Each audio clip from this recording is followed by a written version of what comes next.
Agora, como que é o público espírita de Santa Catarina e o de São Paulo? Porque, para quem é de São Paulo, a gente sempre ouviu o seguinte: o movimento espírita Paraná, Santa Catarina e Rio Grande do Sul é um movimento espírita muito fechado. Extremamente. E não aceita, por exemplo, algumas coisas que a gente aceita aqui em São Paulo, questão de divulgação. Eles são ali muito restritos, ficam dependentes de nomes, de médiuns, isso, diferente de São Paulo, que temos casas grandiosas, e lá sempre tem me parece, quem está de fora, um peso federativo muito grande. Se a federação fala, não leia esse livro, não ouça esse palestrante, muitas casas espíritas vão nessa, não questionam esse tipo de argumento. É assim mesmo? É assim.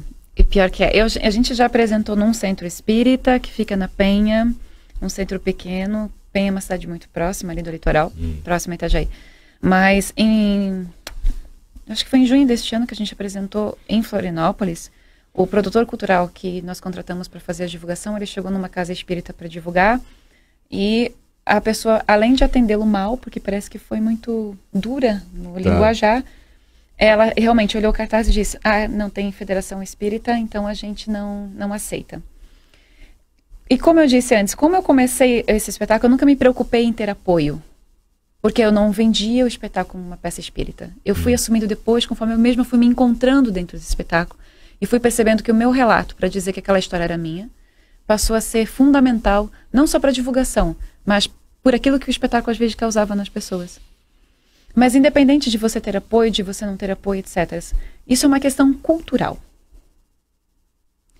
Então, assim, quando chegou, por exemplo, um primeiro restaurante de comida japonesa para vender sushi, as pessoas não vão. Porque é uma coisa diferente, porque elas se fecham. Por que as empresas precisam apoiar a cultura? Porque a cultura, ela rompe tradições. Jesus Cristo veio para o mundo para romper tradições. Sim.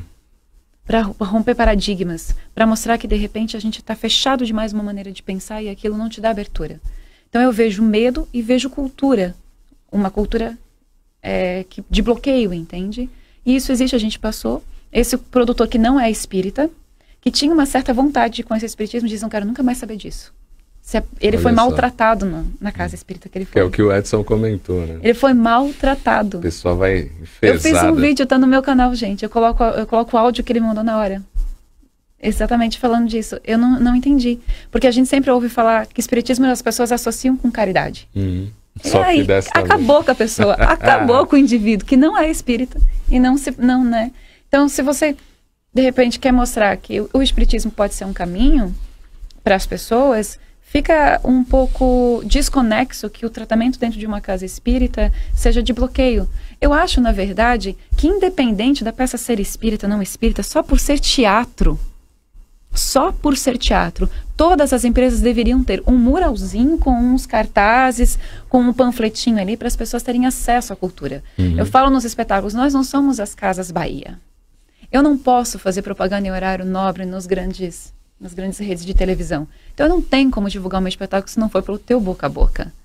Então por que a gente se fecha para divulgar? Porque a gente tem medo do desconhecido. E às vezes aquilo que é tão conhecido pode não ser exatamente o caminho certo. Allan Kardec é um indivíduo, assim, né? A figura dele, em memória, que mais merece respeito por tudo que ele fez. Sim. Mas existe algo superior a Allan Kardec. O tempo, a experiência, a tua vida. Nada para mim é superior ao que você vive, a tua experiência. Então você pode ter um ponto de partida através de uma literatura.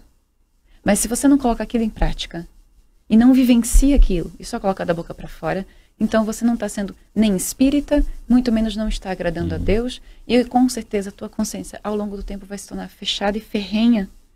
E isso é cultural. Então por que o teatro é importante? Por que a literatura é importante? A televisão é importante, o entretenimento, porque ele pode trazer a reflexão e a gente de repente se olhar: opa, será que eu sou assim? Aquilo é um espelho seu. Porque não há mal numa peça de teatro. Não há mal no livro. Ou será que não é um pouco... Não te lembra um pouco as pessoas que um dia pegaram livros e jogaram numa fogueira? Porque tem medo da palavra? A palavra é o alimento do espírito. A gente só fala do que está cheio o coração. Ou o teu coração está cheio de veneno e você explode em palavras negativas, ou ele está cheio de amor e você compartilha aquela energia positiva. Então, alimente a tua alma. Pois é, né?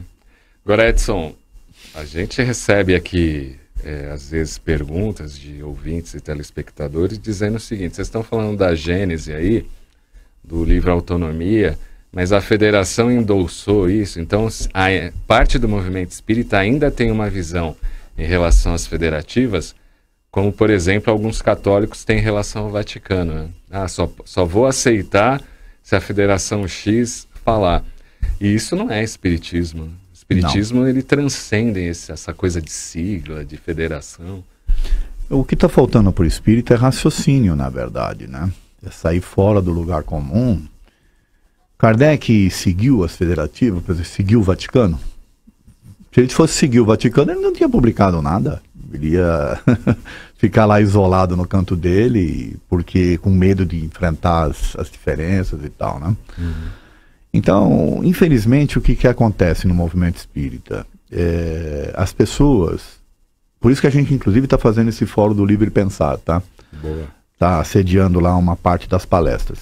As pessoas, elas estão entronizadas no movimento espírita como se fosse uma religião. E aí elas seguem, dentro desse padrão da religião, os que eles consideram lá os bispos, ritos, né? Quer dizer, então, quando uma federativa se coloca desta forma, como sendo a Casa Mater, por exemplo, como sendo ela que detém, né? Como se fosse uma autoridade. Isso, autoridade espírita, são pessoas e são falíveis. Né? As próprias casas espíritas têm lá os diretores, tem, né? Que também são falíveis e que têm as suas experiências próprias. E que às vezes se fecham para coisas novas. Né? Eu já tive muitas coisas lá no Manuel Bento, infelizmente. Eu sou presidente do Manuel Bento, mas eu não sou o dono. Né? Eu não posso ir lá e impor a minha vontade. Tá certo? A gente tem que fazer as pessoas acordarem para as realidades. Mas tem gente, né? que é dono de centro espírita. Não, tem. E aí tem essas coisas que ela falou aí. A pessoa é maltratada, a pessoa recebe Porque você tem maneiras de dizer não.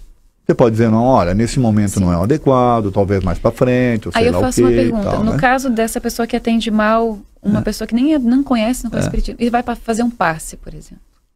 Não dá, né? Tem que isolar. Os mentores têm um trabalhão danado para isolar ele na hora que ele está dando um passe nos outros. E ele entendeu? achando ali que está abafando. Não, acha que está abafando. Então, infelizmente, acontece muito isso. O espírita tem um problema muito sério, que ele não... talvez vou ofender as pessoas, ou elas vão se sentir ofendidas, mas ele não pensa, não usa o raciocínio para determinadas questões, né?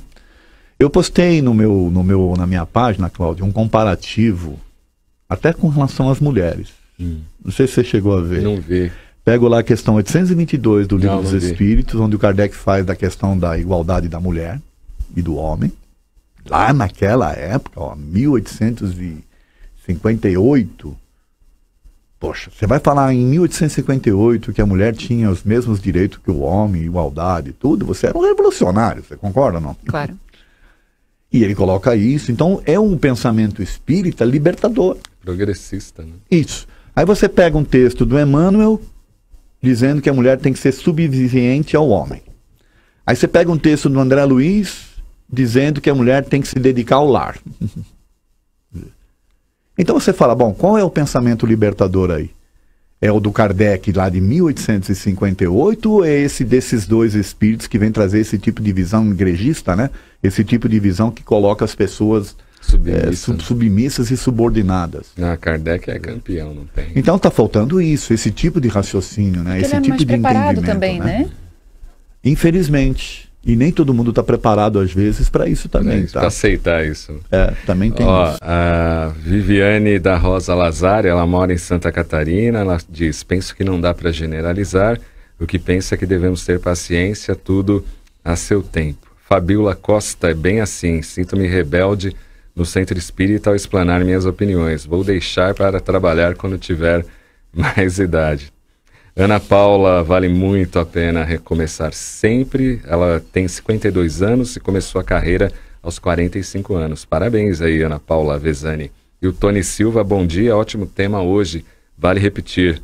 Grande abraço a todos e a Rose Neide mandando seu bom dia. Você quer ver um outro problema que existe seríssimo no movimento espírita e que, se não mudar, vai ter problemas? Essa questão de acolhimento dos jovens. É verdade. O jovem, ele se sente tolhido, ele Preso, se sente... Né? Tolhido, na verdade, porque... qual é o grande dilema, na verdade? O jovem tem maturidade o suficiente para fazer, por exemplo, uma palestra? Então tem dirigente que acha que não. Mas o espírito, né, não tem idade. Então. Mas você não pode fazer vendo? Barulho. Falta o quê? Raciocinar. Falta uma revolução. Isso. Quem é esse jovem? Às vezes é um espírito até superior ao próprio dirigente. Mas você não pode conversar na casa espírita que o pessoal já fica... Bom, Cláudio, Manuel Bento, você sabe que a gente já tirou aquela placa, o silêncio é uma prece, há mais de 20 anos, tá? Tem mais de 20 anos que a gente tirou essa placa e para deixar as pessoas livres. Lá a gente recebe crianças, então a criança faz barulho, então tem tudo. É uma coisa assim que aos poucos você vai fazendo para ir mudando, mas não são todas as casas. Eu fui num evento da Bola de Neve, que era um evento corporativo, mas foi dentro da Bola de Neve, que é uma igreja. Toda a equipe, Edson, só jovem. E eles têm uma dinâmica com o jovem que é impressionante, que casa espírita não tem, viu? O problema é esse, os donos do espiritismo. Então, a opinião dele é que tem que prevalecer. Eu já falei aqui no programa, e falo isso também no Manuel Bento, nem tudo que acontece no Manuel Bento eu concordo. Só que eu sou o presidente, eu não sou o dono. Então eu não posso ir lá, tem que ser conquista, entende? Então se eu tenho uma diretoria, às vezes, que não concorda com determinadas coisas, ou que tem um modo de pensar, e eu discordo, eu tenho que fazer com que eles pensem e enxerguem da minha forma. Nem sempre a gente consegue. Às vezes só o tempo.